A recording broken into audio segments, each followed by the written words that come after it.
let me show you two things to improve your stop motion. The first is going to be frames per second, so the number of still pictures that pass by in 1 second, and the other is camera position. So the more stable your camera, the more stable your stop motion will be. Let's have a look.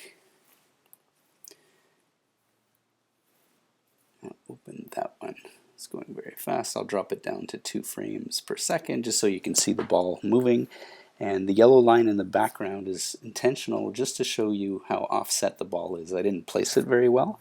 So that's what 8 pictures per second look like, and I've had the speed set at 2 frames per second.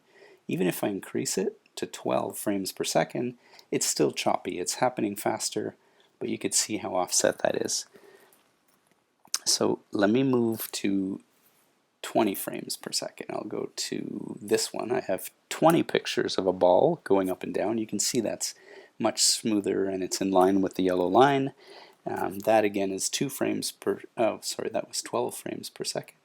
Even if I drop it down to 2 frames per second, you can see it more clearly. There's more images.